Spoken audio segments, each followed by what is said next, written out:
Pataliputra news, खबर वही जो हकीकत। नमस्कार, पाटलिपुत्र न्यूज में आपका स्वागत है और मैं हूं आपके साथ अनु मिश्रा। आज राष्ट्रीय जनता दल अपना 25वां स्थापना दिवस मना रही है, यानी कि रजत जयंती मना रही है। पटना के पार्टी मुख्यालय में कई सारे कार्यक्रमों का आयोजन किया गया, तो वहीं कुछ इस मौके पर विपक्ष के द्वारा पार्टी पर निशाना भी साधा गया, कुछ बयानबाजियां भी हुई। तो इस मामले में हमारे साथ बात करने के लिए अभी राजद के अति पिछड़ा प्रकोष्ठ के महासचिव प्रदीप देव मौजूद हैं, तो आइए हम उनसे कुछ बातें करेंगे। सर, बहुत बहुत स्वागत है आपका पाटलिपुत्र न्यूज़ में। सबसे पहले मैं आपको और आपके चैनल को धन्यवाद देता हूं। पार्टी ने आज अपना 25वां जयंती मनाया, रजत जयंती, तो कैसा महसूस कर रहे हैं आप? राष्ट्रीय जनता दल के एक एक कार्यकर्ता के लिए, बिहार के गरीब गुरबा समाज के निचले तबके के जो भी लोग हैं, काफ़ी उन लोगों में हर्ष है। स्थापना दिवस बिहार के सभी जिला मुख्यालय में धूमधाम से मनाया गया है। पार्टी कार्यालय में भी सांस्कृतिक कार्यक्रम हुआ है। लालू जी वर्चुअल उद्घाटन किए हैं कार्यक्रम का। कार्यकर्ताओं में एक ऊर्जा देखा गया है। आज आरजेडी से आपकी क्या उम्मीद है, यानी कि बिहार को राजद ही क्यों चाहिए? बिहार के विकास के लिए तेजस्वी यादव का मुख्यमंत्री बनना जरूरी है। राष्ट्रीय जनता दल के नेतृत्व में जब सरकार बनेगी तो बिहार के विकास में प्रगति होगी। जैसे कि विगत बिहार विधानसभा चुनाव में हमारे नेता तेजस्वी यादव ने युवाओं की रोजगार की बात कही थी।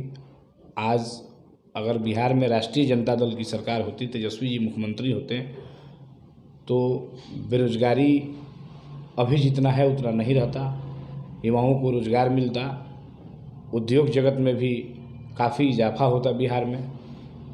इसीलिए राजद की सरकार चाहिए बिहार में। एक राजनीतिक के रूप में लालू प्रसाद यादव की क्या उपलब्धियां हैं? 1990 में 10 मार्च 1990 को लालू जी ने मुख्यमंत्री बना था। बिहार में ही नहीं, पूरे देश में सोशल जस्टिस, सामाजिक न्याय को लालू जी ने परिभाषित करने का काम किया। 1990 के पहले बिहार के शोषित, गरीब, दलित समाज के जो निचले तबके के लोग हैं, उनके साथ एक खास जाति के लोग, एक खास वर्ग के लोग अत्याचार, अन्याय करते थे। लालू जी जब मुख्यमंत्री बने तो सामाजिक विकास हुआ, गरीबों को अपना अधिकार मिला, सामाजिक न्याय के साथ उन्होंने सबको अधिकार दिया। देखा जाए तो आरजेडी के शासनकाल को लोग जंगल राज कहते हैं, तो क्या फिर से जंगल राज आएगा? देखिए, लालू जी बिहार के राजनीति के एक बहुत बड़े धुरी हैं और बिहार में दो ही वोट है, लालू और एंटी लालू। तो जो एंटी लालू हैं, जो लालू जी के विचारधारा के विपरीत हैं, वैसे लोग जो लालू जी को पसंद नहीं करते हैं, तो सरकार को बदनाम करने के लिए, लालू जी को बदनाम करने के लिए, लालू जी के शासन को बदनाम करने के लिए जंगल राज का एक उपमा दे दिया गया। आज नीतीश कुमार जी 15 साल से ऊपर हो गया मुख्यमंत्री हैं, तो फिर कितने दिनों तक जंगल राज का नाम आलापा जाएगा? हमको तो ये समझ में नहीं आ रहा है। 15 साल मुख्यमंत्री जी बिहार के मुख्यमंत्री रहे हैं, तो उनका क्या उपलब्धि है? लालू जी ने तो बिहार में 5-5 विश्वविद्यालय देने का काम किया। आप बता दीजिए कि नीतीश कुमार एक भी विश्वविद्यालय दिए हों बिहार को? तो करीब कई वर्षों बाद स्थापना दिवस के अवसर पर वर्चुअल माध्यम से ही सही, आज लालू यादव उपस्थित रहे, तो कैसा महसूस कर रहे हैं आप? देखिए, लालू जी हमारे प्रेरणा स्रोत हैं।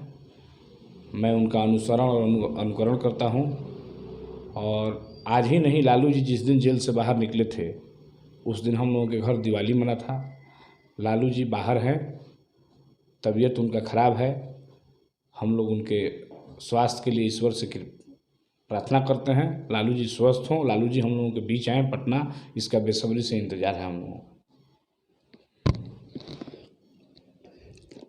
जब भी बिहार की राजनीति में कोई भी सियासी हलचल होती है तो इसके कुछ बड़ा परिणाम आते हैं। अभी फ़िलहाल में आपने लोजपा में देखा ही है।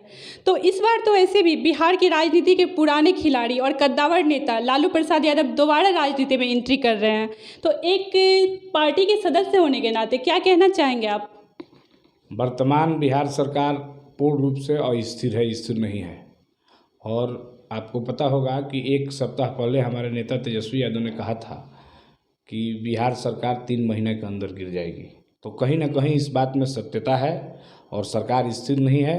जितना कम समय में सरकार गिर जाएगी, सरकार बहुत टिकाऊ नहीं है। एनडीए गठबंधन में सब कुछ ठीक नहीं चल रहा है। सर, एक सवाल हम आपसे पूछना चाहेंगे और शायद बिहार की जनता के बहुत सारे लोगों के जहन में भी ये सवाल होगी, तो आप आई होप कि आप इसका जवाब देंगे।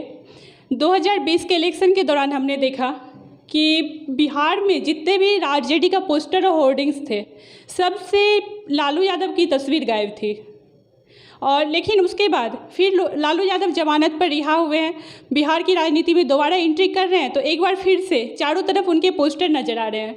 तो क्या तेजस्वी यादव को ये डर था कि उनकी मतलब पार्टी की छवि बेदाग हो सकती है? क्या उनका मन का क्या डर था जिसकी वजह से इलेक्शन के टाइम में उन्होंने लालू यादव की छवि को हर जगह से हटा दिया था? मैं आपको बता दूं कि राष्ट्रीय जनता दल महागठबंधन जो विगत बिहार विधानसभा का चुनाव लड़ा, वो तेजस्वी यादव जी के चेहरा पर लड़ा गया। लालू जी उस वक्त जेल थे। तेजस्वी यादव के चेहरा को आगे करके पार्टी ने चुनाव लड़ा, इसलिए सारे बैनर पोस्टर पर तेजस्वी जी को प्रमोट किया गया। लालू जी जेल से बाहर हैं। एक एक कार्यकर्ता लालू जी का अपने बैनर पोस्टर पर उनका तस्वीर लगा रहा है। उस समय लालू जी जेल में अंदर थे और तेजस्वी जी के चेहरा पर चुनाव लड़ा गया था, इसलिए उनके चेहरे को आगे किया गया था। जनता दल यूनाइटेड द्वारा लगाए गए आरोपों पर क्या कहना चाहेंगे आप? आरोप को तो नहीं पता है कि क्या आरोप आज लगा है, हम नहीं देख पाए हैं। लेकिन मुजफ्फरपुर बालिका गृह कांड जिसके शासन में होता है, सृजन घोटाला जिसके शासन में होता है, उनको राष्ट्रीय जनता दल पर आरोप लगाने का कोई अधिकार नहीं है, कोई हक नहीं है। बहुत बहुत धन्यवाद सर आपका। Thank you. कि आरजेडी के सदस्य प्रदीप देव का क्या विचार था? धन्यवाद। इस तरह के खबरों के लिए बने रहिए हमारे साथ पाटलिपुत्र न्यूज पर। ऐसे वीडियोस देखते रहने के लिए हमारे चैनल को सब्सक्राइब करें, साथ में बेल आइकन दबाएं।